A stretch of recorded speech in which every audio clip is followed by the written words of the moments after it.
శేషు గారిని ఇప్పుడు same question అడగబోతున్నా. Seshu గారు, నేపాల్, శ్రీలంక లాంటి దేశాలలో గత 5 సంవత్సరాలలో 11 దేశాలలో జంజీ ఉద్యమాలు వచ్చాయి.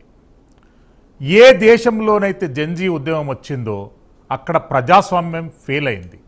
పబ్లిక్ అడ్మినిస్ట్రేషన్ అనేటటువంటిది కనుచూపు మేరలో కనిపించలేదు. ఇండియా అనేటటువంటిది పవర్ఫుల్ అడ్మినిస్ట్రేషన్. G7 దేశాలలో మనం కూడా ఒక అగ్రగామి దేశంగా 13 సార్లు స్పెషల్ ఇన్వైట్ చేయబడినటువంటి పవర్ఫుల్ దేశం. మన దగ్గర జంజీ టాక్టిక్స్ అన్ని వర్కౌట్ అవుతాయి అనేటటువంటి ఆలోచనతోని సోకాల్డ్ కాంగ్రెస్ పార్టీ కానివ్వండి, ఆమ్ ఆద్మీ పార్టీ కానివ్వండి, ములాయం సింగ్ గారి పార్టీ కానివ్వండి, సమాజ్వాదీ జనతా పార్టీ కానివ్వండి, తృణమూల్ కాంగ్రెస్ కానివ్వండి, కొన్ని ప్రయత్నాలు చేస్తున్నాయి. ఎంతవరకు వాళ్ళ ప్రయత్నాలు ఫలిస్తాయి దేశంలో? శ్రీశైలం గారు, ఒక్కటి మనం మాట్లాడుకోవాలి. మీరు జంజీ దగ్గరే ఆగుతున్నారు. శేషు గారు, నీట్ పేపర్ లీక్ వ్యవహారంలో జీరో టాలరెన్స్ అక్కడ జరిగింది. చాలా పెద్ద తప్పిదం. దాంతో 60 మంది విద్యార్థులు సూసైడ్ గావించబడ్డారు, 32 మంది చనిపోయారు. అది చాలా గొప్ప లాస్ దేశానికి. దానిపైన ఎలాంటి శిక్షలు వేయాలి, ఏమేయాలి అనేటటువంటి అంశంపై సుప్రీంకోర్టులో 5 పీల్స్ పెండింగ్లో ఉన్నాయి. సిబిఐ 7,000 పేజీల ఛార్జ్షీట్ ఫైల్ చేసింది. ఇప్పటి వరకు 6 రాష్ట్రాల నుండి 11 మంది అక్యూజ్లను అరెస్ట్ చేయడం జరిగింది. Investigation under process. శ్రీశైలం గారు, ఒక్కటి మీరు జంజీ దగ్గర ఆగారు, ఇంకా ఆల్ఫా జనరేషన్ కి వెళ్ళిపోతున్నటువంటి సందర్భం ఉంది మన దగ్గర. మీరు పక్క దేశాల్లో ఒక ఎగ్జాంపుల్ చెప్పారు, దానికి నేను ఒక చిన్న అటాచ్మెంట్ చెప్తాను. బంగ్లాదేశ్ లో అక్కడ షేక్ హసీనా ప్రభుత్వానికి వ్యతిరేకంగా ఉద్యమాన్ని ఢాకా యూనివర్సిటీ విద్యార్థులే మొదలు పెట్టారు. బంగ్లాదేశ్ ను జంజీ ఉద్యమంతో కంపేర్ చేయలేమండి. అది కంప్లీట్ గా యాంటీ నేషనల్, ఒక వివాదానికి ఒక రీజనల్ గా ఏర్పడినటువంటి దేశం. మీరు నేపాల్లో జంజీ అంటే ఒప్పుకుంటాను, శ్రీలంకలో జంజీ అంటే ఒప్పుకుంటాను. బంగ్లాదేశ్ క్లాష్ అనేది జంజీ కాదండి, ప్లీజ్. అక్కడ ఎగ్జాంపుల్ చెప్తున్నాను నేను. అక్కడ ఎన్నికలకు వచ్చేసరకు అక్కడ మీకు విద్యార్థి సంఘాలు లేకపోతే విద్యార్థి తరపున పోటీ చేసినటువంటి వాళ్ళు గెలవలేదు అని చెప్తున్నాను. మీరు నేపాల్కి వచ్చేసరకు నేపాల్ లో కూడా విద్యార్థులు పోటీ చేయలేదు. బాలెన్ షా నాయకత్వంలో ఉన్నటువంటి పార్టీ పోటీ చేసింది. విద్యార్థులు కోరుకున్న ప్రభుత్వం అక్కడ అధికారంలోకి వచ్చింది. మీకు శ్రీలంకకు వచ్చేసరకు గొటబాయ రాజపక్షల పైన కూడా విద్యార్థులు యువతే ఉద్యమించినటువంటి సందర్భాలు మనం చూసాం.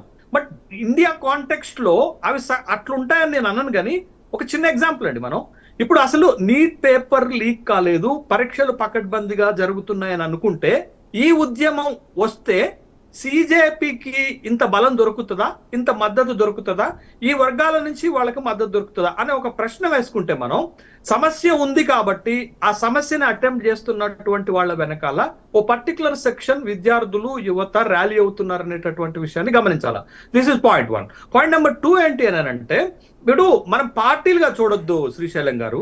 గవర్నమెంట్ రెస్పాన్సిబిలిటీ, గవర్నమెంట్ అకౌంటబిలిటీ, జవాబుదారీతనం ఎంత ఉంది అనేది మనం చూడాలి. ఇప్పుడు మీరు వ్యవసాయ నల్ల చట్టాలు తీసుకొచ్చినప్పుడు ప్రభుత్వము రైతులని, రైతు సంఘాలని, మా రాకేష్ తికాయత్ వీళ్ళందరినీ పిలిచి మాట్లాడారు కదా, ఒక సంప్రదింపులు చేశారు కదా, నెగోషియేషన్స్ చేశారు కదా. మరి ఇవాళ ఇంత పెద్ద ఎత్తున ఇంత ఆరోపణలు వస్తున్నప్పుడు, ఒక సిజేపీ వాళ్ళు లేకపోతే స్టేక్ హోల్డర్స్ ఇది ఉద్యమం చేస్తున్నప్పుడు ప్రభుత్వము ఏ స్థాయిలో స్పందించింది, నెగోషియేషన్స్ చేసిందా, చర్చలకు వాళ్ళని పిలిచిందా అనేది పాయింట్ నెంబర్ 2. పాయింట్ నెంబర్ 3 ఏంటంటే, ఇవాళ ఢిల్లీలో జరిగిన ఒక డెవలప్మెంట్ ఏంటంటే, సిజేపీకి సంబంధించినటువంటి అశుతోష్ రాంకా ప్లస్ ఇంకొక సౌరవ్ దాస్ ఇద్దరు కూడా వాళ్లే బాధ్యత తీసుకొని ఆరోగ్య శాఖ మంత్రి జేపీ నడ్డా గారిని కలవటానికి ఎంత తిప్పలు పడ్డారో వాళ్లే చెప్పారు. జేపీ నడ్డా గారిని కలిసి, ఇగో మేము ఈ ప్రపోజల్స్ చేస్తున్నామండి, ప్రభుత్వము కన్సిడర్ చేయండి, ప్రభుత్వం పైన ఇంకా మాకు నమ్మకం ఉంది, మేము ఇస్తున్నటువంటి వాటిపైన మీరు ఆలోచన చేస్తారు అనేటటువంటిది వాళ్ళు చెప్పినటువంటి అంశాన్ని మనం చూసాం. రెండోది, మీరు పార్లమెంట్ మీద రాళ్లు వేశారు, బండలు వేశారు అని అంటున్నారు కదా. మొత్తము సిజేపీకి సంబంధించి లేకపోతే ఆర్గనైజ్ చేస్తున్నటువంటి వాళ్ళు చాలా స్పష్టంగా చెప్పారు, ఎక్కడికక్కడ విద్యార్థులు శాంతియుతంగా ప్రొటెస్ట్ చేయండి అని అంటే, ఒక విద్యార్థిని మొత్తం పోలీసు ఎలా కొడుతున్నారండి? దెబ్బలు తినటానికి విద్యార్థి ఒకడు సిద్ధపడ్డాడు, కొట్టండి, ఎంత కొడతారో కొట్టండి, చంపేస్తారా అనేటటువంటి మాటలు కూడా మనం ఇవాళ మీడియాలో చూసినటువంటి సందర్భం ఉంది. దెబ్బలు తినటానికి సిద్ధపడ్డ విద్యార్థులు రేపు బలంగా పోరాటానికి సిద్ధపడరా అనేటటువంటి ప్రశ్న మన ముందుకు వస్తుంది కదా. ఇదైతే రెండోది నేను ఒక కీలకమైనటువంటి ఒక ప్రశ్న అడుగుతాను శ్రీశైలం గారు.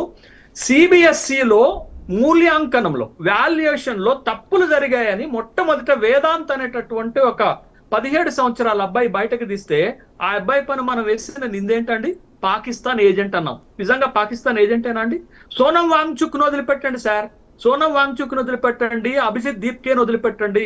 వాళ్ళు దేశద్రోహులా లేకపోతే వాళ్ళ వెనకాల విదేశీ శక్తుల హస్తం ఉందా పక్కన పెడదాం సార్, మనం దాని మీద చర్చ చేయొద్దు. కానీ వేదాంత్ అనే ఒక పిల్లవాడు ఫిజిక్స్ లో వాడు ఫెయిల్ అయితే, అరే నేను టాప్ రావాల్సిన విద్యార్థిని ఎలా ఫెయిల్ అవుతానని సిబిఎస్ఈ మూల్యాంకనం పైన ఆన్ స్క్రీన్ మార్కింగ్ పైన ఆయన పరిశోధన చేసి ఇక తప్పులు జరిగాయి, ఇంతమంది పిల్లలు నష్టపోయారు, 4 లక్షల మంది పిల్లలు నష్టపోయారని చెప్తే వేదాంత్ని ఏమన్నారు?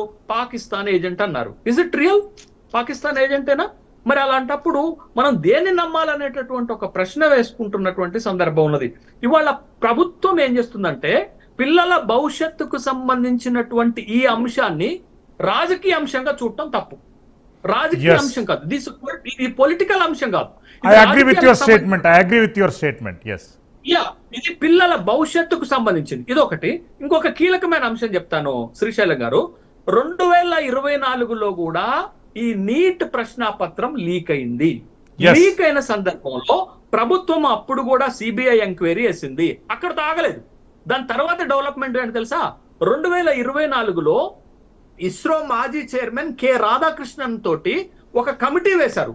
రాబోయే రోజుల్లో పరీక్షలలో తీసుకోవాల్సినటువంటి సంస్కరణలపైన ఒక కమిటీ వేస్తే ఆ కమిటీ 101 సిఫారసులు చేసింది. ఏదండి ఎక్కడికి పోయింది? మరి 2024లో ఇదే అభిజిత్ దీప్కి ఎందుకు రాలేదు? ఇదే సోనం వాంగ్చుక్ ఎందుకు రాలేదు? ప్రభుత్వానికి ఒక అవకాశం ఇచ్చారని ఎందుకు భావించకూడదు మనం? కాబట్టి పదే పదే పదే అత్యంత అత్యున్నతమైనటువంటి 22-23 లక్షల మంది విద్యార్థులు రాసేటటువంటి పరీక్ష పదే పదే లీక్ అవుతుంటే ఏం చేయాలి? శేషు గారు, ఆఫ్టర్ బ్రేక్ మనం అదే రవికిరణ్ గారిని అడిగి తెలుసుకుందాం. ప్రైమ్ 9 డిబేట్ లో చిన్న break. Will be back soon. Keep watching prime 9.